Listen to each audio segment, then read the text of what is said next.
Father in heaven, O God, Lord, we thank you so much again, Panginoon, Lord, for the time that you have given to us, Panginoon, O God, Lord. Lord, we pray and we lift up to you, Panginoon, O Lord God, mga teacher po namin, Panginoon, Lord, na magbibigay, Panginoon, Lord, ng yung word, Panginoon, Lord, na sila po, Panginoon, Lord, na magtuturo, Panginoon, Lord, na yung salita mo, Panginoon, O Lord God, Lord. We pray, Panginoon, Lord, na gabayan niyo po sila, Panginoon, Lord, by your Holy Spirit, Panginoon, Lord, na bigyan mo sila, Panginoon, Lord, ng wisdom and knowledge, Panginoon, O Lord God, para ituro po sa amin, Panginoon, Lord, ang mga salita niyo, Panginoon, Lord, na maging aral po sa amin, Panginoon, Lord, not only in our daily life, Panginoon, O Lord God, but spiritual life for us, Panginoon, Lord God. Thank you so much again, Panginoon, O Lord God. At kayo po, Panginoon, Lord, ang maitaas po lamang, Lord God. And we back all the glory, honor, and praise to you, Panginoon. In Jesus' name we pray. Amen, O Lord. Amen.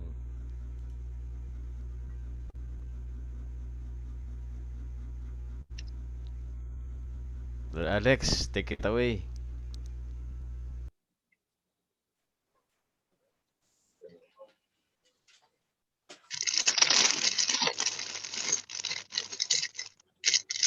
Nakamute po kayo, Pastor Alex.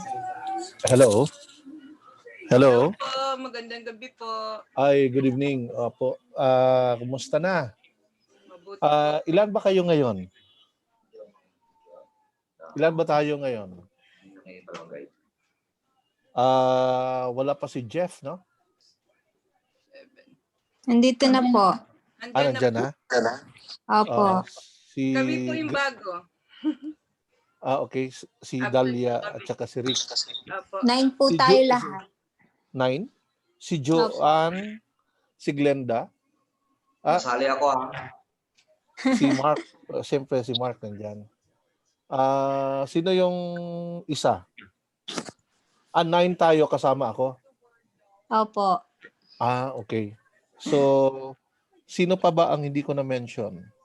Si Bon, si Jeff, si Mark, si Rick, si Grace, si Joanne, si Glenda, and Dahlia. Apo. Nandiyan na si Grace? So, si Grace lang ang wala, no? Brother Noel po at Brother Sam. Okay. Meron pa? Opo. Hahabol na lang po sila. Noel and Sam. Okay. So, sige. Let's continue sa ating pag-aaral. And we have studied last Sunday, we have studied about interpretation. So if you can remember what is interpretation nga? Jeff? If you remember last Sunday, we tackled about how to interpret the Bible. Pag sinabi po nating biblical interpretation, ano yun?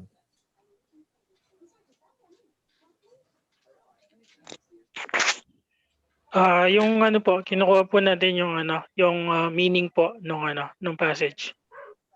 Kinukuha natin yung meaning ng passage. Pero dalawang pagkuha nun yung personal at saka yung sa author, di ba? Apo. So kinukuha natin yung meaning. Yes, you are right, no? How about si Mark? If you can remember, we defined interpretation last Sunday. And ano bang ibig sabihin ng interpretation?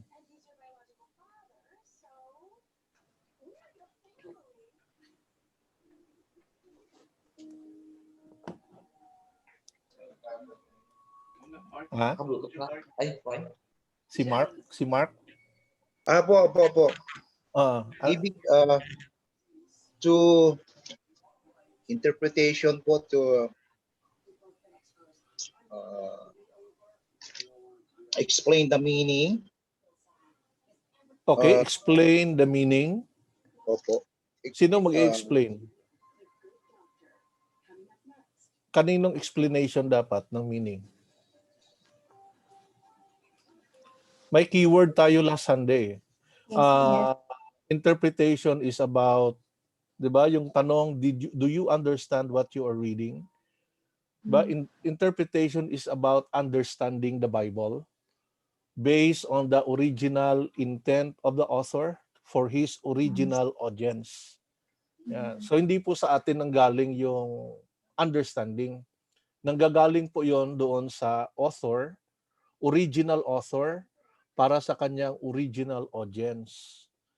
'Di ba? Ito yung ano natin, if we try to remember last Sunday, na when you interpret the Bible, hindi po natin dapat i-interpret na based sa yung personal na pagkaintindi. Pag binase mo yung interpretation mo sa personal na understanding mo, anong tawag natin doon? Exegesis. Yan, eisegesis. Pero if you base your understanding based on the original author for his original audience, anong tawag doon? Exegesis. Exegesis. So, interpretation has something to do with exegesis. Kaya, just to remind you na last Sunday, we talk about karamihan ngayon based na lang sa ating personal idea. When we read the Bible, automatically, pag sinabi mong exegesis, ibig sabihin, you are putting your personal idea to the text. No? Kasi ang dapat na ginagawa pala, when you interpret the Bible, we are drawing the author's idea out of the text.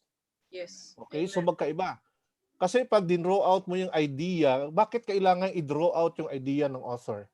Ano bang meron doon? Bakit hindi tayo dapat magbigay ng ating personal idea sa text? Kasi sinabi natin last Sunday, mali yon. Kasi nga exegesis yun. Whenever we read the Bible, do not put your personal idea. Bakit hindi personal idea ang ano natin doon? Kasi Sige, maaari po kasing ma-mislead mo yung taong nakakarinig ng salita ng Diyos. Bakit ma-mislead mo siya? Kasi sariling opinion mo na po yung sinasabi sa salita. At hindi dun sa mismo sa salita ng Diyos. Yung pinakang meaning ng salita, kung anong sinasabi talaga sa salita ng Diyos. Okay, so ibig sabihin, when you put your idea into the text, that is your personal word. Yes. So, Amen. bawat tao mayroong personal opinion. Yes. Kaya nga sabi nga natin last Sunday, kaya nagkaroon ng maraming denomination eh. Kasi we give our personal opinion doon sa text. And hindi dapat yung ginagawa natin. Kasi dapat dino-draw out natin yung idea ng author. Pag din-draw out mo yung idea ng author, kaninong idea yon? The author itself. The author itself? Who authorized him? Lord Jesus. Okay, God himself. Ibig sabihin, Amen. masasabi mong word of God yan kapag na-draw out mo yung idea ng author. Kapag personal idea mo lang, that's your personal word. Okay, nakita yung pagkakaiba. Kaya dito sa interpretation, dito yung turning point ng ano natin, whether we will be preaching our word, personal word, or we will be preaching the word of God. Kasi kapag sa word of God, nanggaling sa author yun. O bakit, di ba tao din yung author? Hindi ba nagbigay? Hindi. Kasi inauthorize siya ng Diyos at in-inspire siya ng Holy Spirit.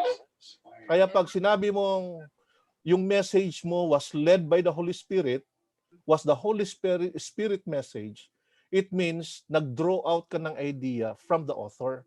Kasi yung Holy Spirit, siya yung nag-inspire sa author. Amen. Hindi pwede na yung personal idea mo ilalagay mo doon kasi definitely it will contradict to the author's idea. Okay? Kaya pag sinabi mong this is the message from the Holy Spirit, it means this is the message from the author itself. Kasi yung author in-inspire ng Holy Spirit at saka yung author in-authorize ni God.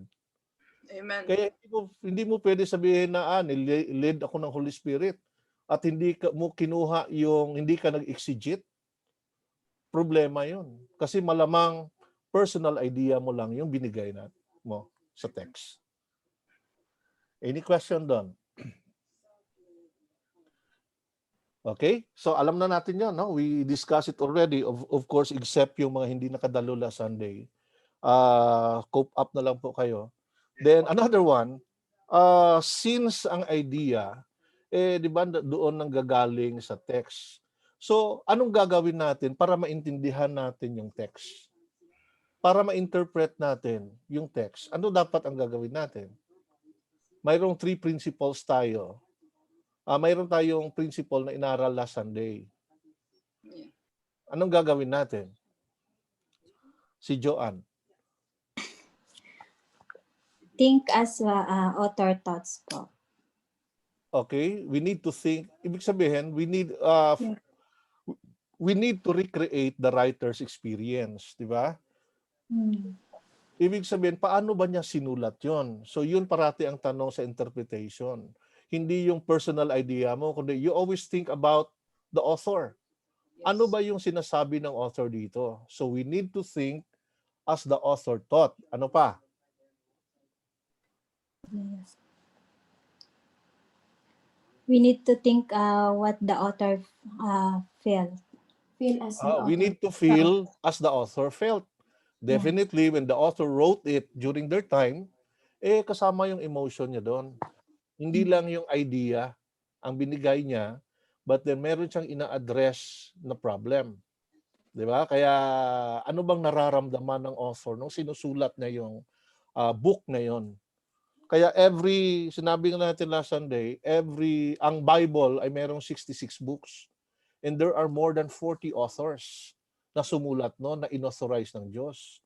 So ibig sabihin, pag sinabi mong, at yung mga authors na yon, they were inspired by the Holy Spirit. So hindi pwede mag-contradict yung personal idea natin doon sa idea ng Holy Spirit. So if ever mag-contradict yon, malamang tayo talaga ang mali. No? Yes, Kasi yung tama, yung sa author talaga yon. Kaya imposible na sinabi mong sa Holy Spirit na hindi mo inalam muna ano yung idea ng author. Kasi nandun sa author yan May sumulat yan Kaya the more you know the author, the more you will understand the Bible. Pag hindi mo siya kilala, ang hirap intindihin yon. No, buti sana kung tayo ang sumulat. Pwede tayo magbigay ng idea natin.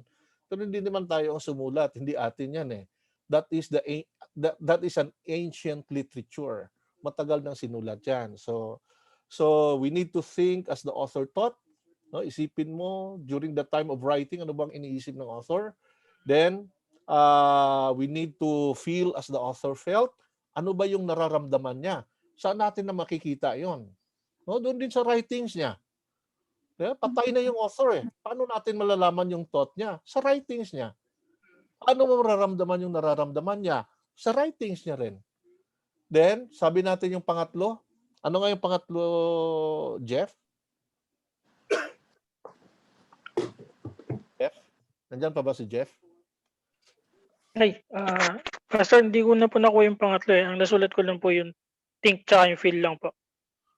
Okay. Yung pangatlo, si Mark. Naalala mo ba yung pangatlo? Opo. You have Ano to yun? decide. You have to decide as the author. As the author decided. So ibig sabihin, whenever you read the Bible, you need to look at the author's intent. Kasi hindi ka pwede mag-decide ng sarili mo lang. So whatever the author decided for the text, ito yung aalamin natin. So yun ang crucial when we interpret the Bible. Okay? So yun ang pinakamahalagang principle yon the moment na mag-interpret tayo ng Biblia. So after we observe, we analyze it based on the author's understanding of the text, hindi based sa atin. Okay? Then we also studied the 5 keys to interpretation. Ano ba yung 5 key to interpretation? Ano yung 5 letter C? Ano yon? Si Glenn? Nandyan na ba si Glenn? Si Glenda? Glenda ba? Nandyan na si Glenn? Opo, andito po. Ano nga ba yung 5 keys to interpretation? Communication, Communication? cultural, Yung 5 key, 5 letter C. ay, yung ano po, yung context, comparison, Okay, culture, okay, consultation, okay. Then yung isa, content. content po, content. Okay. So when we talk about content, anong ibig sabihin nun? Pag sinabi natin content, anong ibig sabihin nun?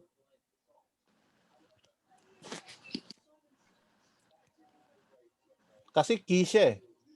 So anong hahanapin mo sa content? Ano nga ba yung content? Yung Bible mismo. 'Di ba? Anong klaseng Bible ang gagamitin mo? Wag kang gumamit ng, 'di ba? Pastor June discussed about the different translations of the Bible. No, mayroon tayong ano nga yung tatlo? Ano nga yung tatlong translations? Yung theory of translations? Aramaic, Hebrew, Greek. Hindi, yung translations. Ano nga ba yung theory of Formal, translation? functional, Formal, okay? Formal, Functional. ano yung formal? word by word translation. Okay, po. word by word translation and accuracy yung goal. Then yung isa, functional. Functional po. Ano yun? Thought by thought po. Okay, thought for thought na kung saan accuracy pa rin yung goal. Then isa, Free translation. free translation. Ang free translation naman, ito yung readability. Hindi siya masyado concerned sa accuracy. So, kaya we suggest sa ating content, you use formal and functional translations lang. No? Kasi yung ano nila, kasi nga sabi ko nga last time, pipili ka ng translation mo eh. Ano ba yung gusto mong translation? Yung mahirap siya intindihin pero accurate, or madali siyang intindihin pero hindi naman accurate? Anong pipiliin mo? Accurate po. Mahirap Syempre, pero accurate. ayun. So, ang mahirap at accurate, ito yung functional at saka yung formal. Yung madali lang intindihin, ito yung tinatawag natin na free translations. No? So, pipili ka doon sa content. No? Meron kang main ano mo eh. So, it's either you use yung formal or you use yung functional. Okay? So, how about naman yung context? So, we already discussed yung context. Na ang context, hindi yan iisa lang. There are 5 different types of context. Ano nga yung number 1? Literally. Ano yan? Literary context. Ano yung literary context? Book context. Okay, book context or tinatawag natin ito na history within the book or within the text or within the book. Itong historical context naman, itong pangalawa, historical context. Ano naman ito? History behind the text. Okay, or history behind the book. Kasi yung book na sinulat, may history yan. So dalawa yan eh. So alamin natin ang literary within the book at saka yung outside the book. No? Pag sinabi nating history outside the book, kailan sinulat yan? No? Sino ang sinusulatan? Anong panahon yon? Yan. So wala na yan doon sa within the Bible. That is the history behind the book. Kaya mahalaga yung alamin natin kailan sinulat yan. Kasi malalaman mo yung history ng writings at malalaman mo yung problems during the time. Okay? Then we also studied itong pangatlo, itong cultural context. So when you talk about culture, ano yan? Ano yung cultural context?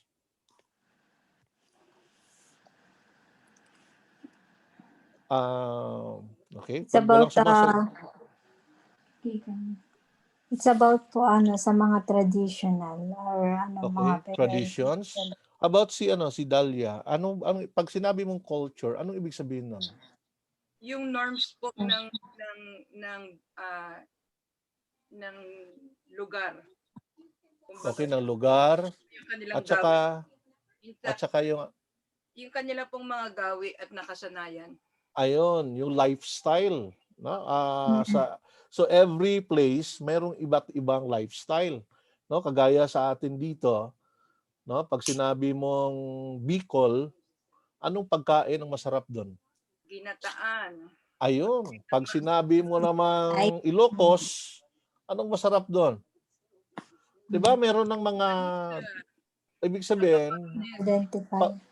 pagkain, ano, fashion, or kanilang mga celebrations doon. So that is part of the culture. Bawat lugar din, bawat nationality, 'di ba, may iba-ibang kultura. Kaya yung Biblia, pagkasulat niyan, hindi lang yan sabihin mo na Filipino culture yan eh.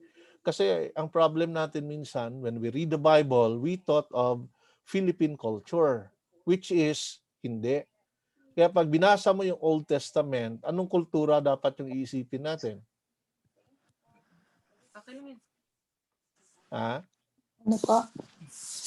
Kapag binasa natin yung Old Testament, anong kultura ang nakabalot doon sa Old Testament? Ano po? Ano ba yon? Greek culture ba yon? Hebrew po. Okay, you need to think Hebrew culture. Ngayon, kung binabasa mo ang Old Testament at hindi mo alam ang Hebrew culture, do you think maintindihan mo siya? No. Ba, mahirap. Kasi nga, hindi lang yun modern Hebrew. That is the ancient Hebrew pa yon. No? Kaya maraming mga hindi natin alam na mga kultura nila na hindi na present sa modern times, especially iba sa Filipino na kultura. Kaya napakahalaga na ang nag-i-interpret na may knowledge siya o may kaalaman siya about sa Hebrew culture pagdating sa Old Testament. Pagdating naman sa New Testament, you need to think anong kultura? Greek culture, no? Aramaic culture. Kasi sa time ni Jesus, ang kultura, the way Jesus taught noong unang panahon is Aramaic. Kaya maraming mga Aramaic culture na dapat din natin maintindihan. Ngayon, alam ba natin yon? No? Kaya itong literary, historical, cultural, dapat malaman natin to para ma-interpret natin yung kung anong context. Ano ba yung yung pinag-uusapan doon. Hindi mo maintindihan yan pag hindi mo malaman yan. No? So, and kapag hindi mo alam ang Hebrew culture, mahirap maintindihan ang Old Testament. Pag hindi mo alam ang Greek culture, mahirap maintindihan ang New Testament. No? At saka yung Aramaic culture, mahirapan tayo. Kaya maraming nagpipretend lang na alam nila yung Old Testament, alam nila yung New Testament. Kaya karamihan, ginagawa nila, pinagdikit-dikit na lang nila yung iba't ibang books. Ang problema mo doon, no, when you read the text, hindi pa nga na-explain yung isang text, lumundag na naman doon sa another text, lumundag na naman doon sa another book. Problema mo doon kasi ibang problema ang ina-address. Then ibang kultura din, no? So kaya maraming nami-misinterpret at nami-mislead nila yung kanilang hearers. Kaya napakahalaga po ng interpretation, and knowing the context of the text is very important. Okay, then let us continue, no, sa another type of context. No, last Sunday we end up doon sa cultural, no? Kaya nga yung asin, no, yung cultural, yung asin sa kanilang time noon iba sa atin ngayon. Dalawang klaseng asin sa kanila, no? Yes. Yung mineral na asin at saka yung asin for seasoning. Okay, let's move now to geographical context. Pag sinabi natin geographical, anong ibig sabihin nun? Si Mark. Wala pa ba si Noel? Si Sam? Nandiyan na po. Nandyan na sila. Okay, si Grace, Pero nandyan na rin. Nandyan na rin si Grace? Wala pa po. Wala pa. So, si Sam, nandyan na rin. Wala pa rin po. Si Kuya Noel lang po. Yung Okay. Sige. Okay, so pag sinabi natin, Mark, Pag sinabi ng geographical context, ano ibig sabihin nun? Geographical context, like features of a place.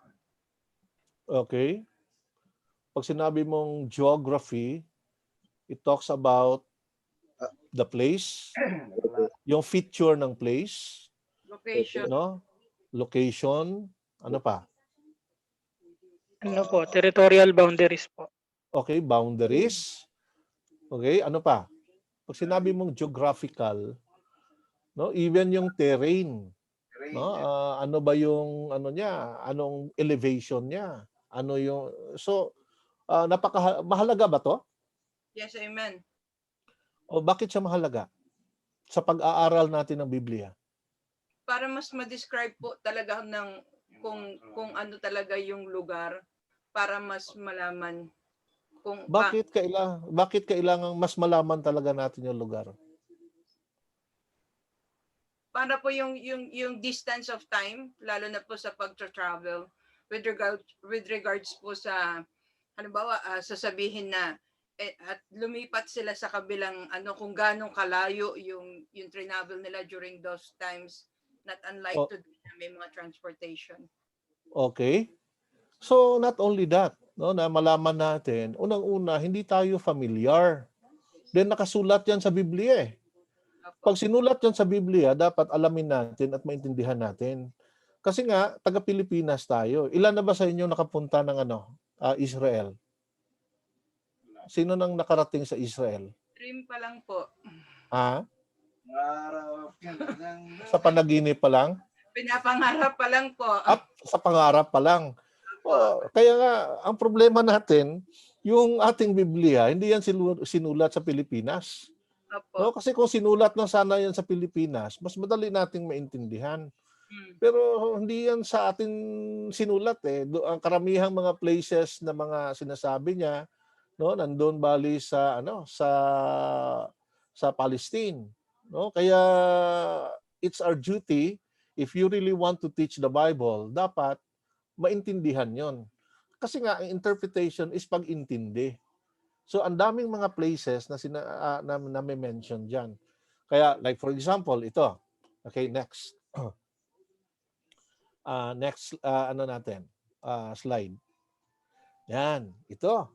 No, if you try to look at ito nakikita niyo ba yung yung sa mapa? Opo. Mayroong dot. Opo. Ano 'yan? May dot, then mayroon siyang line na red. Ano 'yan? Yung journey niya. Ano? Mga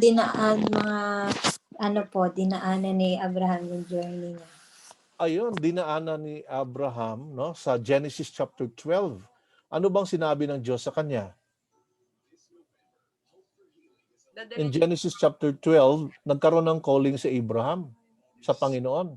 No, sinabi ng Panginoon sa kanya, "Go to a place that I will show you." Kaya si Abraham naman, because he has faith in God, no, umalis siya kasama ng kanyang pamilya. Then, meron tayo dito stopover, no, sa Haran. Kasi doon namatay yung kanyang father na si Terah. Then, he moved on now to Shechem, no, to Damascus. Aleppo, Damascus, then Shechem. So, makita natin yung parang pag tiningnan mo doon sa storya, parang andali. Pero alam niyo ba na doon dinescribe kung ano yung pananampalataya ni Abraham? Kasi yung direction ng Diyos sa kanya, klaro ba? Clear ba yung direction ng Diyos? Clear ba yung utos ng Diyos sa kanya sa Genesis chapter 12? How about si Rick? Clear ba yung niya, Rick? Yung utos ng Diyos kay Abraham?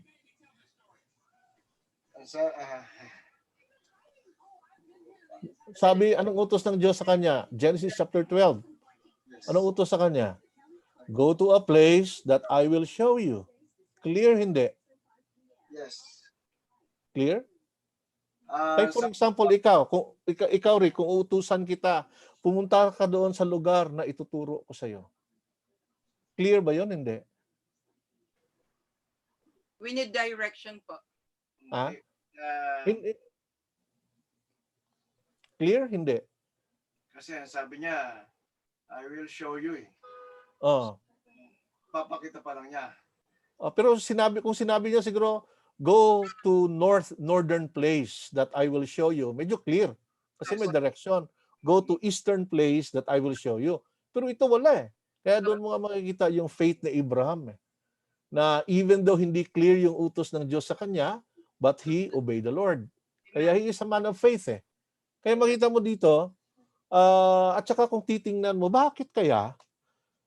Sa Shechem, di ba? Kung galing siya ng Ur papuntang Shechem, pwede naman siyang dumiretso.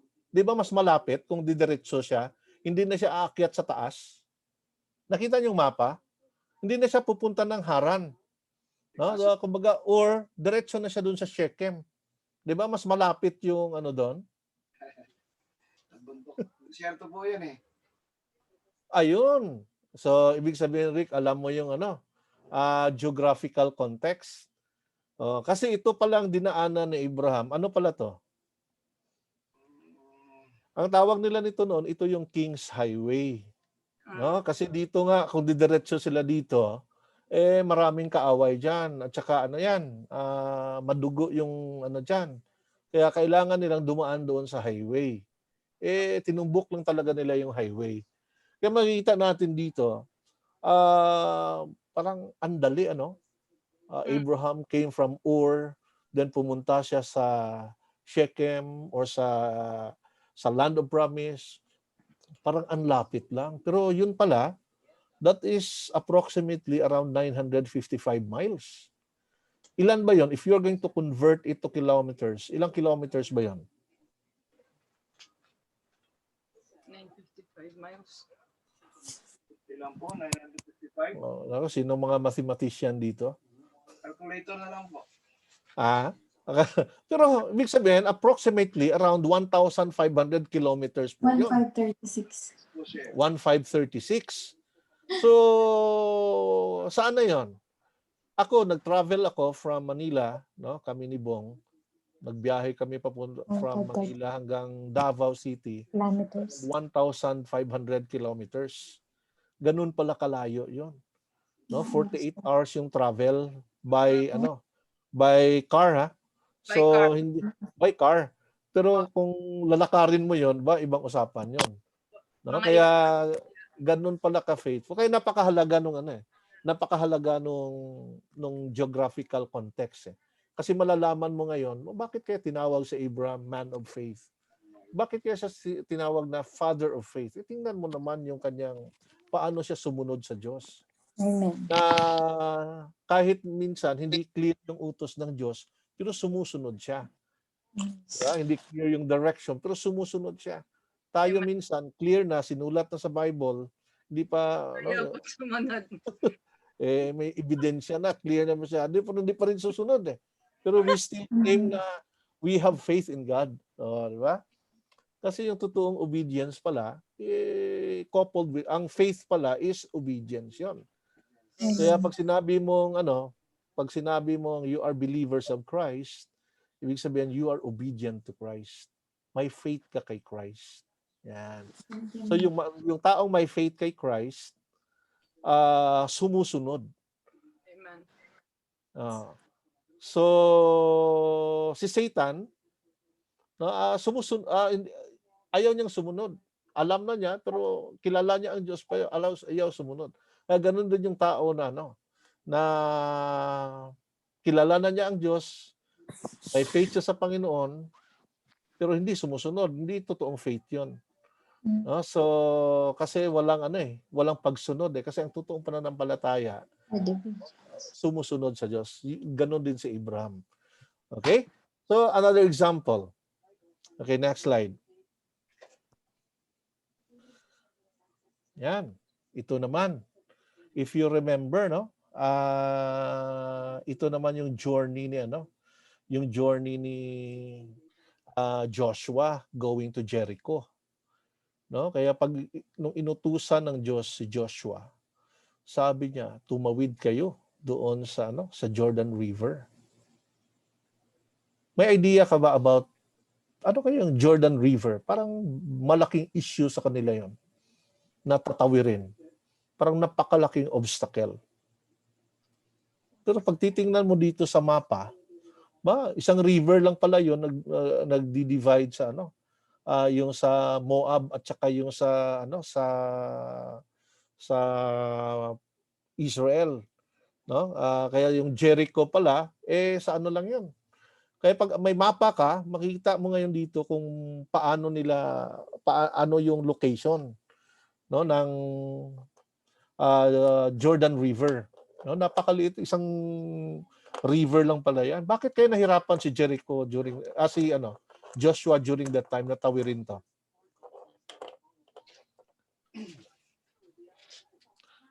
Si Joanne. Bakit kaya nahirapan si Joshua? Hindi po ako sure sa sagot ko.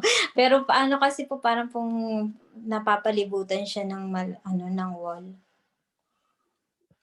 Yung Jericho. Pero yung pagtawid sa Jordan River.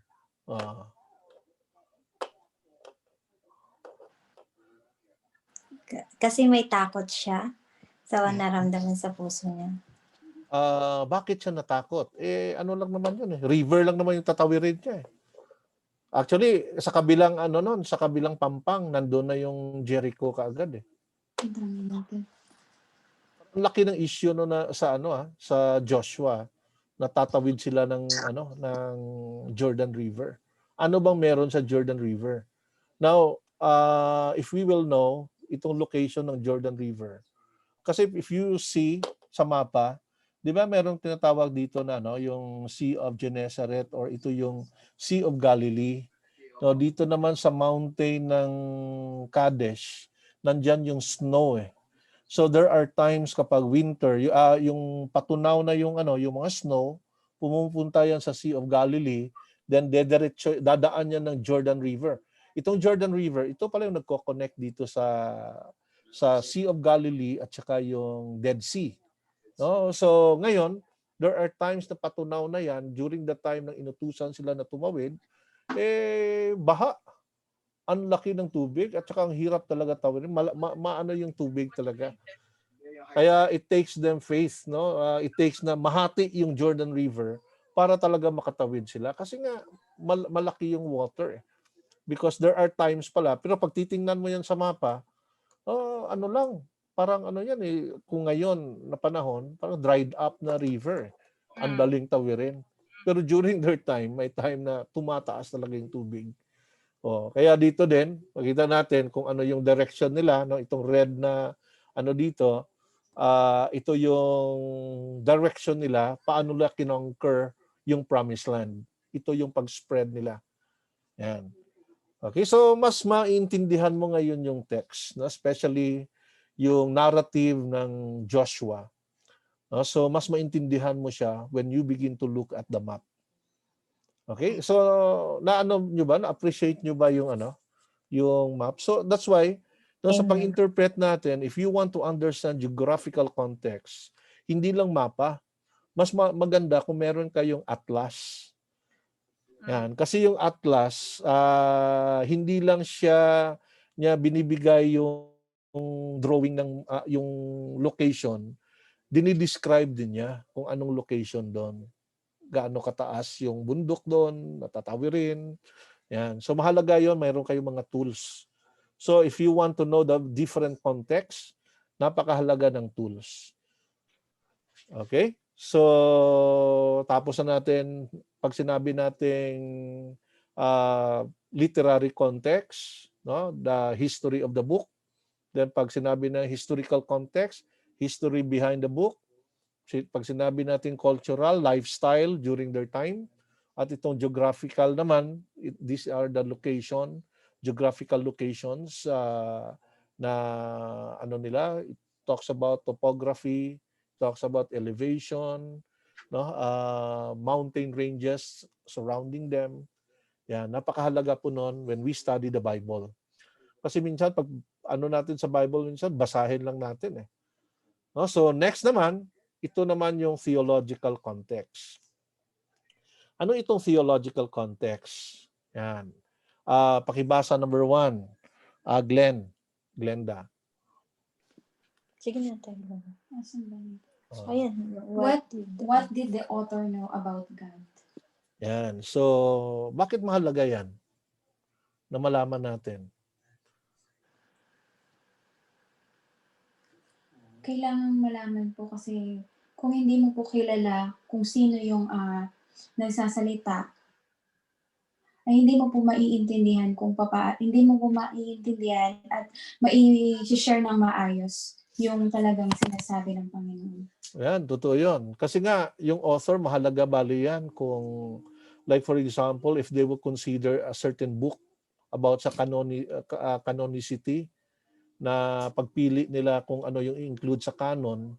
So napakahalaga ng relationship ng author at ang Diyos. Kasi we're talking about the inspired writings eh. Amen. No? So in-inspire ng Diyos. So mahalaga kung sino ba itong author at ano ba yung relationship niya doon sa Diyos. So ito yung theological context. Then number 2,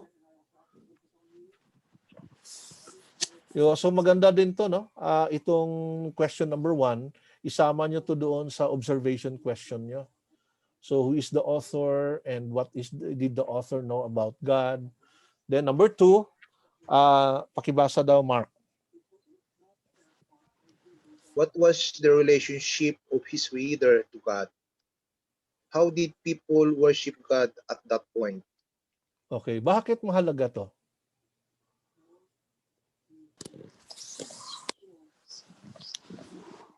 Bakit mahalaga malaman natin yung relationship ng readers to God? And yung pag-worship din nila during that time. Sa palagay mo si Noel, bakit mahalagang malaman natin itong relationship ng readers?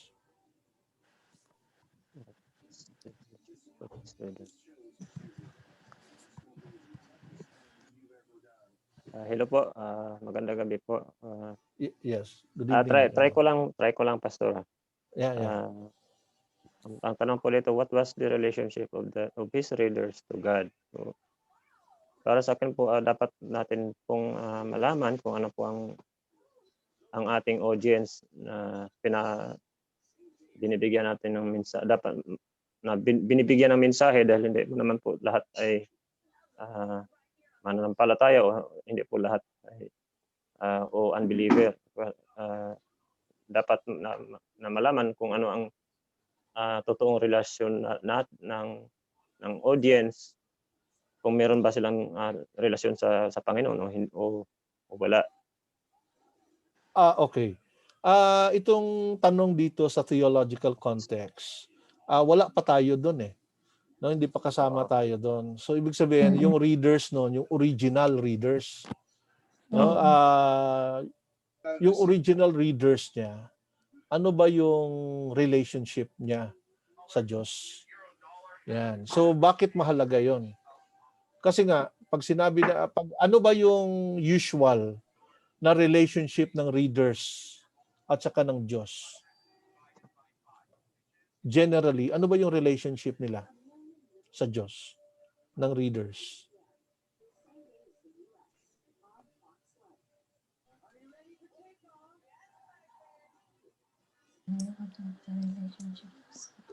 Di ba napag-aralan natin, di ba si God meron siyang mensahe at saka pinadala niya doon sa kanyang sa tao, sa writer para bigyan ng babala o bigyan ng information o bigyan ng guide, instruction yung mga readers. So usually, ano ba yung yung usual na yung general relationship ng readers kay God?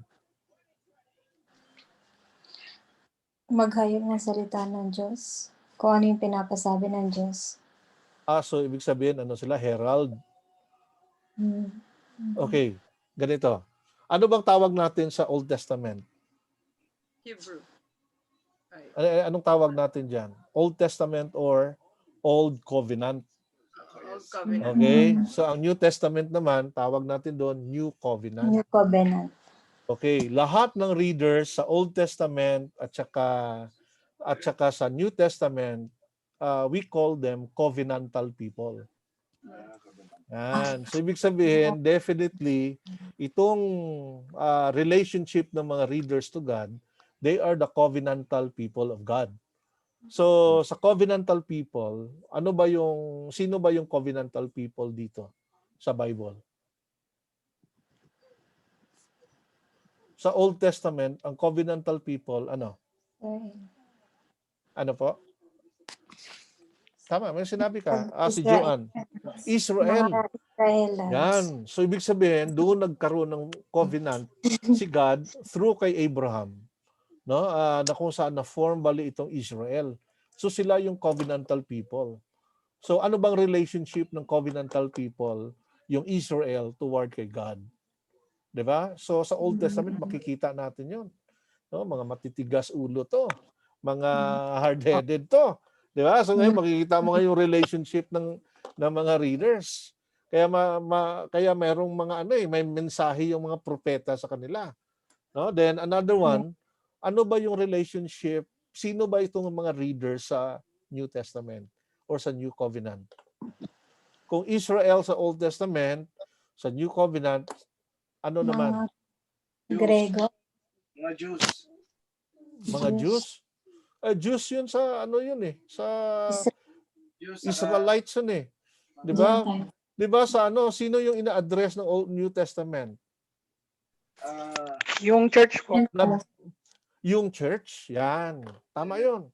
Na kung saan, ang covenantal, ang reader sa New Testament, usually, ito mga churches. Di ba? So, ito yung mga readers. Kaya malalaman mo ngayon, sino ba yung readers dito? Pag Old Testament, Israel yan. Pag New Testament, churches yan. Ito yung audience. Ano bang mga relationship ng mga churches during that time kay God? O ano ba ito? Nagbibigay ba ng warning si God? Nagbibigay ba siya ng instruction? Yan. So doon mo ngayon malalaman yan. Ang tawag natin doon, theological context. Yan. So then dito, how did people worship at that point? So mahalaga ding malaman to. No, paano ba sila nag-worship kay God? Ano ba yung mga maling pag-worship nila sa Diyos? No, paano ba nag-worship din yung mga covenantal people? Yan. Kasi somehow they were influenced by their surroundings eh. No, kaya nagkaroon ng instruction ang Diyos sa kanila. Yan, napakahalaga to. Then number 3. Titingnan natin to. No, sa theological scripture. Okay, pakibasa daw Jeff. How much scripture did the writer and his audience have access to? Okay, how much scripture did the writer and his audience mayroong access doon sa scripture? Okay, like for example, pag tinanong kayo, sino bang mas may maraming alam about sa Diyos? Si Moses ba o si Paul? Or tayo ngayon?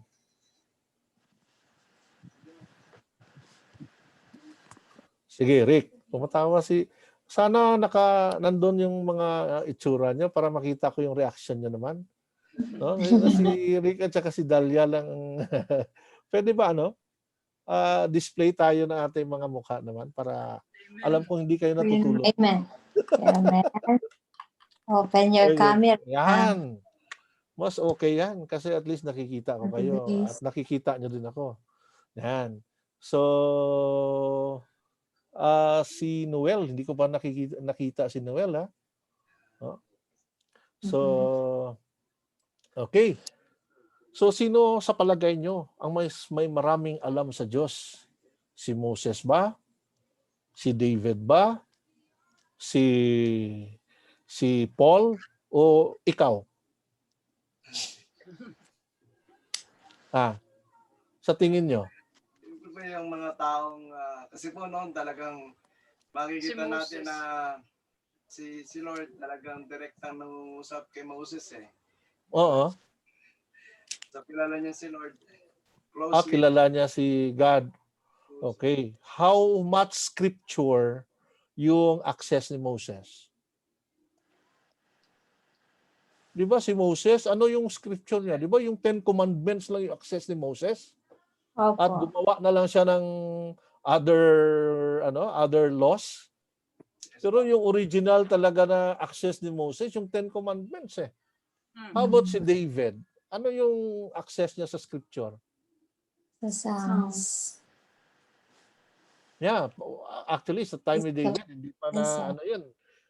Kumbaga yung access ni David during that time, yung ano pa lang, yung Torah. No, yung tinatawag nating Pentateuch. How about si Paul? How much access meron si Paul sa scripture? Ha? Marami siyang letters, epistles na ginawa. Pero ano yung ginawa niya yon? Pero during that time siguro hindi pa na-publish yon. Di ba? Pero ang access niya ng scripture during that time, meron na siyang Old Testament, no? Yung kumbaga complete na yung Old Testament. No? So, how about ikaw? Ano yung access mo sa scripture ngayon? Old and new. Ayun. So, sino mas may maraming alam? You see? So ibig sabihin, how much access yung mo dun eh. Kaya napakahalaga nitong diba? Mahalaga itong theological context. Actually, marami ka nang alam kasi alam mong nangyari kay Moses, alam mong nangyari sa mga Israelites, alam mong nangyari kay Jesus, alam mo din ang nangyari sa mga apostles. Kasi may access ka ng Book of Acts. Diba? So, ibig sabihin, dito makikita natin dito, yung writer natin dito at saka yung audience, ano ba yung access nila? Kaya if you are going to see, no, pag sinasabi ni Paul about yung kanyang access sa scripture, yung idea niya, he's talking about Tanakh. No, yung Tanakh, ito yung complete writing sa Old Testament. No, that includes the Torah, the Ketuvim, and the Nabiim. No, so yung mga prophets, kumbaga almost marami silang alam. Compare mo kay David, no, at saka kay Moses, very limited pa, no? So kaya napakahalaga din malaman natin anong panahon sila, ano ba yung access nila para malaman natin kasi nga every writer nagko-quote yan doon doon sa scripture na alam nila. And kaya malaman din natin sa theological context, saan ba siya nagko-quote? Is he quoting the Torah? Is he quoting the Nabiim? Or he is quoting the Ketuvim? Yan. So malalaman mo ngayon yan. If you know kung ano yung access nila sa scripture. Okay? So next. Kasi ito yung central. Okay? Number 4.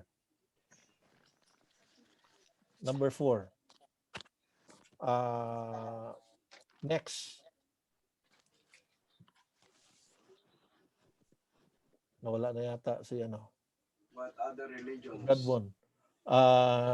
Next daw, Bradbon. Nababasa na po nila. Nakapost na. Wala dito sa akin, no? Yan na po. What other religions and worldviews? Ayun. Wala, hindi nag-appear dito sa akin. Late lang siguro po. Late. Mabagal kami sa Pilipinas So what other religion and worldviews bakit mahalaga malaman natin to?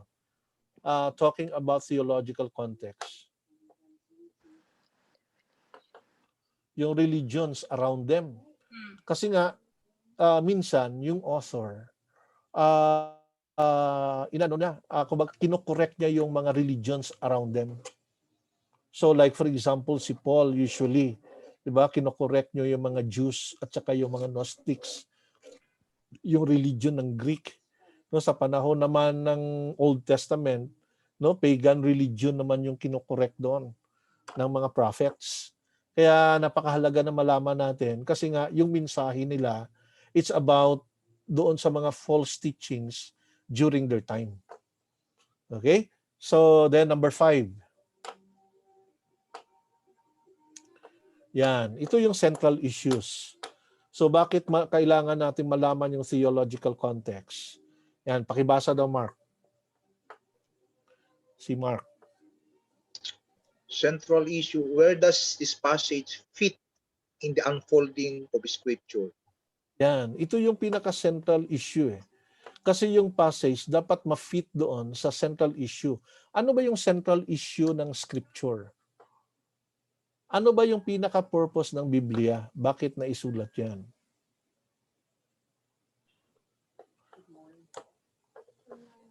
Sometimes sinasabi nila these are pag sinabi mong para sa iyo, ano ba yung center ng Bible? Jesus Christ. Ang sentro ng Bible, Jesus Christ?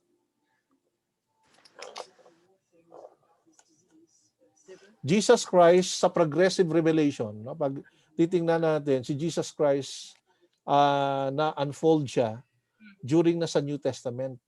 But if you try to look at from Genesis to Revelation, ano ba yung pinaka-central issue? 'Di ba? Let us summarize. Let us summarize yung yung Bible. 'Di ba? First nagkaroon ng, if you are going to summarize the Bible, 'di ba? In Genesis nagkaroon ng creation. Tama ba? Yes. Okay. Then after the creation, ano nangyari? Nagkasala. Nagkasala, yes. 'Di ba? Ibig sabihin nagkaroon ng fall. So creation, then nagkaroon ng fall. Dahil nag-fall yung tao, anong ginawa ng Diyos? Nahiwalay tayo sa Diyos. O nahiwalay tayo. So anong ginawa ng Diyos nung nahiwalay ang tao? Nung nag-fall ang tao? Curse po. Kinurse niya lang? Hindi po. Di ba? Anong ginawa ng Diyos nung nahiwalay ang tao sa Diyos? Inalayo doon sa mismong image ng Diyos. Sa relasyon. Sa creation yon. Pero anong ginawa ng Diyos nung nag-fall ang tao? Ano? Anong ginawa ng Diyos? Naku, parati natin mensahe ito Di ba? Ni-redeem niya. Karon po ng plan of salvation. Yes. Yan. Ibig sabihin, pinlano ng Diyos kung paano niya i-save yung tao. Kailan nagkaroon ng redemption? Tawag natin doon redemption. Kailan nagkaroon ng redemption? When Jesus died on the cross. Kay Jesus, New Testament na? Doon ang redemption sa New Testament? Nung pinanganak po siya. Si Jesus? So, ibig sabihin, hindi ni-redeem ng Diyos sa time ni na Moses, ni na Joshua? Ni-redeem po. Diniliver niya. Ni-redeem. Kailan nagsimula, if you base it in Genesis and Revelation, kailan nagsimula ang, nagkasimula ang redemption? Noong panahon ni Noah. Panahon po. Time of Noah. Time of Noah? Even before the time of Noah. Di ba, haven't you noticed? Kailan ba nagkaroon ng redemption? Ito yung pinaka-central issue ng Bible Kasi nga, Doon pa lang po sa ay sorry po. Opo. Parang sige, doon pa lang po sa sa garden is nagkaroon na po ng redemptive plan ang Diyos po. Ayun. Bakit? Anong ginawa ng Diyos? 'Di ba? Nagput po siya Adam, ng doon yung doon pa lang po sinet forth na po ng Diyos yung ganyang plano. Yung sinabi niya na remember po doon sa serpent na I will put enmity between you and man and his offspring. Sabi po niya that is already the judgment. But prior to that, anong ginawa ng Diyos nung vinulate ni Adam and Eve yung pagkain ng fruit of good and evil? Hinanap niya sila, di ba? Opo. Oh, di ba? So, ibig sabihin, that is already an act of redemption. Hinanap niya sila, dinamitan niya, di ba? Kasi nga, nagkasala So, ginawa ng Diyos, tinawag niya, hinanap niya. No? So, where are you? Yeah, so, di ba? Tinawag niya sila, hinanap niya ang tao. Ibig sabihin, redemption started from chapter 3. Nag-fall, chapter 3. But within that, after the fall, God began to redeem man. No? From the time of Adam and Eve, hanggang saan? Hanggang kailan?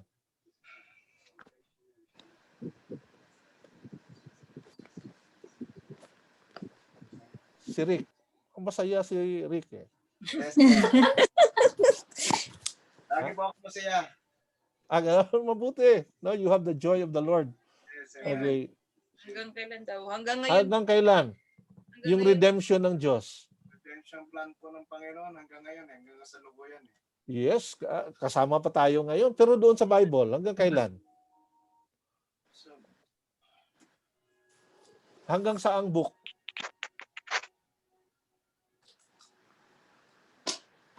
Hanggang saan po? libro po Revelation Hanggang Revelation, nandun pa rin siya, di ba? Yeah, he's trying to save yung church sa panahon ng nina John, di ba? So ibig sabihin, even hanggang ngayon No, kasi ito yung ito yung pinaka-central issue dito sa Bible Kasi whenever you read the Bible, wag mong basahin yan na kung anong gusto mo i-prove. Sa redemption plan ng Diyos. Yan, yung salvation plan ng Diyos. Paano ba siya? Kasi nga, ito yung principle. Okay? Sige, next. Yan. Okay, so yung progressive revelation ng Diyos about sa kanyang redemption. No? Over time, God slowly unveiled the truth of His Word. Yan. So, na kung saan, pag titingnan natin to dito. Okay, next. No, yung progressive revelation ng Diyos, no, within the Bible history yan, like for example sa panahon ni Noah, 'di ba? Nagkasala yung tao. So paano ba sila maliligtas?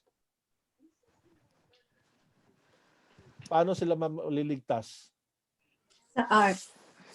Yun, sa ark, 'di ba? Yung salvation nila, isi-save sila dun sa ark. How about sa time ni Moses? Sa ano po? Sa Dead of Sea. Hindi, itong Ten Commandments, di ba? They need to obey the law. Di ba? Ito yung makakasave sa kanila. Then how about naman sa time ni Jesus? Di ba? Si Jesus, nagturo siya on the Sermon of the Mount. Di ba? So, ito naman dito masisave yung mga Israelites. Then si Paul sa epistle, anong tinuro ni Paul? Di ba? Yung salvation is about heaven na. So nagturo na siya sa about heaven, di ba? So that our life, di ba? In Colossians, sinabi nga doon, dito is earthly dwellings lang. Do not look onto the earthly dwellings, but then you need to look at the heavenly things of this world. So ito yung sinasabi ni Paul. Ibig sabihin, yung heaven sa time ni Noah, wala pang katuruan about sa langit. No, wala pa silang pag ikaw ay namatay, pupunta ka ng langit. Baka ang salvation ibig sabihin, parang yan parang yung progressive revelation na tinatawag. 'Di ba pag kumain tayo, yung kumain ka ba like si Mark, pag kumain ka ba isang kainan lang? Tapos ka na kagad ng meal mo? 'Di ba? Ganun ba? Hindi 'di ba? 'Di ba pag kumain tayo minsan, may muna tayo, yung meal. Para ma-complete mo yung meal mo, ano bang inuuna natin? Appetizer. Oo, sabaw, di ba? Una mo na yung soup. Then after that, may appetizer ka. Then after the appetizer, main dish na. Yeah? Then after sa main dish, ano pa? Dessert mo. No? So after the dessert, tapos ka na ba? May coffee pa. May coffee pa, di ba? Then after the coffee siguro, iinom ka na ng water. Complete na yung meal mo. Di ba? Hindi siya yung isang bagsak, tapos na. So ganun din sa salvation ng Diyos. God slowly revealed the truth of His Word from Genesis to Revelation. Ano yung central issue na nire-reveal ng Diyos? Yung kanyang salvation. Paano niya i-redeem yung tao? Kaya yung redemption, hindi lang nandun sa Israel kasama yung Gentiles based on His progressive revelation. So, kaya theological context. Saan na ba? Sa progressive revelation. Yan. Ito, sige, next. So, ito yung key principle dito pakibasa na Jeff. Si Jeff, pakibasa. Key principle, the New Testament interprets the Old Testament. Okay. The NT lies hid in the OT. The old lies open in the new. Okay. So, ibig sabihin, yung New Testament natin, is an interpretation of the Old Testament. Yan. So,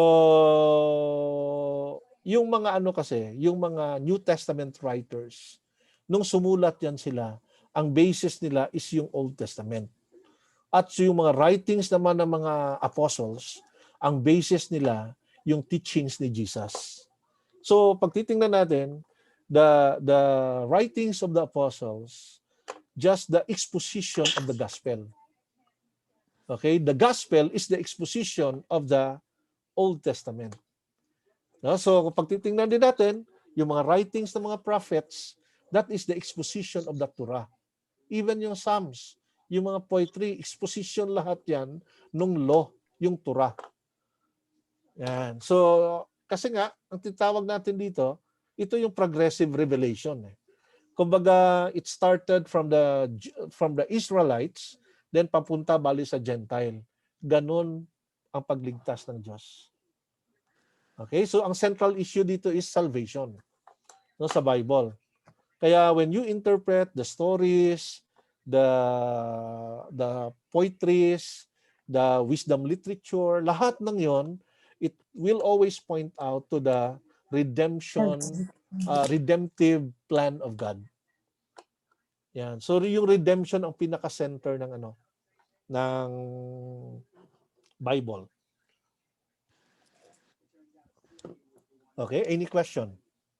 So mahalaga to malaman natin yung theological context. Kaya yung context hindi lang yan literary. No, mayroong yung historical, cultural, 5 klaseng context. Theological, no, yung kumbaga yung progressive revelation ng Diyos. No, nagfi-fit ba yung passage na pinag-aaralan mo about doon sa redemption purpose. Kaya yung mensahe natin dapat si sentro yun about sa salvation talaga yun. No, whether you study the Old Testament, you preach in the Old Testament, you preach in Psalms, or you preach in the Gospel, you preach in the Epistle, dapat doon lahat yun sa central issue, salvation or redemption. Okay, any question? Katanungan? Wala, klaro? Okay, so let's move on na sa sa next letter C. No, so we have already finished yung content, context, no, yung context merong merong 5 klaseng context. Ngayon, ang next naman sa pag-interpret natin, mahalaga din tong tinatawag natin na comparison. No, so there are different kinds of comparison. Paano natin i-compare? No, kasi yung passage sa pinag-aaralan natin, dapat magiging klaro yan sa atin. No? Kasi kapag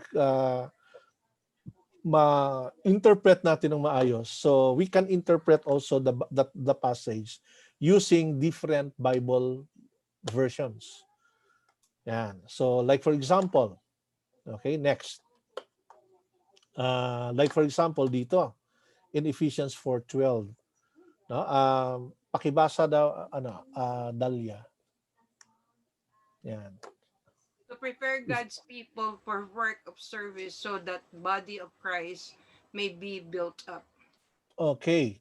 So ito na dito, no? Kung pag-aaralan mo to, itong tinatawag, naka-highlight dito yung built up, no, in Ephesians 4:12. Now, knowing the context of this, it talks about the fivefold ministry. No, sinasabi ni Paul dito, yung fivefold ministry, ang kanyang purpose is to prepare God's people, no, for work of service. Okay, so that they may be built up. Now, titingnan natin dito yung idea ng built up. Anong ibig sabihin nitong built up? Kasi dalawang ito like sa mga churches, mahalaga yung fivefold ministry para ma-built up yung church. So yung interpretation ng iba dito, dalawa Pwedeng parang building na pinapalaki or pinapalaki or pinapatibay. Yan. So ano ba yung dito? Pinapalaki ba to? 'Di ba? Sino yung nag-gym dito sa inyo? 'Di ba? Bodybuilding. Pag nagba-bodybuild ka, anong binibuild mo? Muscle. Muscles mo, 'di ba? Pinapalaki. So ito yung understanding natin. Kaya maraming churches, ginagawa na pinapalaki yung church.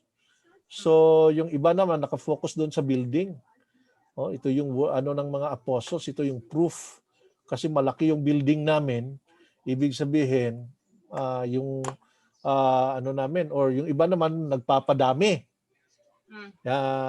Ang focus naman nila multiplication. Ano ba to? Is it about quantity or quality? Yan. So ito na yung object of study mo ngayon. No? So yung object of study mo, built up, ano bang ibig sabihin nito? Yan. So if you compare it with the NASB, sabi dito, building up of the body of Christ. So yung built up, anong difference ng built up at saka building up? Ewan po, build up, tapos na eh. Ha? Past tense na po yung build. Past tense. Ito, Yung building up, Tinatayo pa lang. present pa lang siya. tinatayo pa, present, no? Then, pero pagdating dito naman sa New King James, sinabi dito, ano nang building up? Edifying. Edifying. So ngayon, pagdating naman dito sa NLT, build up pa rin. Build up. So anong difference nila ng apat? Build up, past tense. Yung building up, present. Pero dito, edifying, ito umiba dito si King James eh. No? So ibig sabihin, ano pala itong pagpapa-build up ng church? Is it about pagpapadami, pagpapalaki, o ano ang ibig sabihin ng edifying? Emphasize. Edify, when you edify, ano ibig sabihin nun?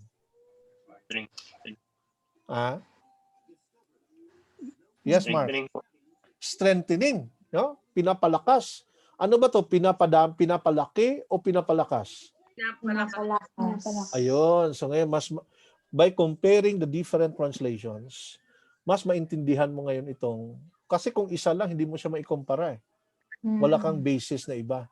Kaya using the different translation, makakatulong na mas maintindihan mo yung text. Ano pala to? Strengthening pala ito. So yung very purpose pala ng yung preparation pala is to edify, to strengthen. So yung build up na sinasabi dito is to strengthen the body of Christ. Hindi lang yung padami. Yung iba naman, kumbaga quality yung sinasabi dito. Ng quality ng pagiging ng body ni Christ. Okay, so you can also compare by using, okay, next. Yeah. Okay, so cross-references. Yan. Sa cross-reference naman, mas maganda you start with same author. No, pag nag-cross-reference ka, mas maganda para malaman mo bali dito. Like for example, ito ginamit natin dito, Romans, no? Which is ang writer isa lang. No? Kaya si Paul nung ginamit niya itong word na built up. Okay? It also mean mutual edification. Okay? Nung sinabi niya din dito, build him up in Romans 15:2. Build him up. Hindi mo naman pala, kumbaga siya, singular, kumbaga specific sa isang person. You build him up. Then pagdating naman dito sa spiritual gifts, try to excel in the gifts that build up. So gift pala ito. No, so ibig sabihin, now using different references or gagamit ka ng cross-reference, mas maiintindihan mo itong Romans 4:12. Okay? Then, another comparison using yung treasury of scripture knowledge. Yan. Familiar ba kayo sa treasury of scripture knowledge? Yung cross-reference kasi, nandun yan sa gitna ng nasa gitna. Di ba? Sino may study Bible sa inyo? Meron ka bang study Bible? Di ba sa gilid or sa gitna niyan, merong may mga cross-reference. Yon, pwede nyo gamitin yon sa comparison. Kaya itong treasury of scripture naman, ito yung iniipon niya, isang book ito na iniipon niya yung word na ginagamit. Like for example dito sa build up, paano ba niya gamitin ito? Yan. So kaya dito makita natin sa ibang scripture, 4:12 to 4:16, still the same word, no, in Greek, grows and build it up in love. So mayroon siyang context. Kaya hindi lang siya pala yung quantity. Kasi yung natin dito, ano ba tong build up? Quantity o quality? Kasi karamihan interpretation ito quantity. Padamihin ang church. Kasi yun ang sign na na-build up. Problema, pag dumami, nadi-divide naman. Yan. Kasi nga, hindi na-build up yung love. No? Ibig sabihin, dapat yung edification pala dapat. No? And very clear na dito sa 2 Corinthians 12:19, ang ibig sabihin pala nitong build up is strengthening. Yan. So mas nagiging clear siya. Kaya mahalaga yung kunyari, dito mo din malalaman kapag yung word na gusto mong pag-aralan, now you begin to compare it with other scriptures. Yan. So doon nagiging mas maintindihan mo yung text. 14:12. Okay, so ang goal kasi natin sa interpretation is understanding the text. Paano mo siya maintindihan? Kaya gagamit ka ngayon ng comparison. Then another one, comparison naman using yung concordance. Sino mayroong concordance sa inyo? Meron kayong yung exhaustive? Maliit lang po. Maliit. Maganda magkaroon kayo ng exhaustive concordance. Kasi mahalaga yun sa word study nyo. No? Like for example dito, sa concordance, exhaustive concordance. Yung exhaustive concordance kasi ang difference niya sa concordance lang, meron siyang dictionary, Hebrew and Greek dictionary nandun sa likod. Yan. Kaya mahalaga yun, magkaroon kayo ng ganong din. Meron na mga apps niyan eh. No? May mga apps tayo niyan na pwede mo malaman yung original niya in Hebrew and in Greek. Kaya kung pag-aralan mo pala, no, ito yung number 3869.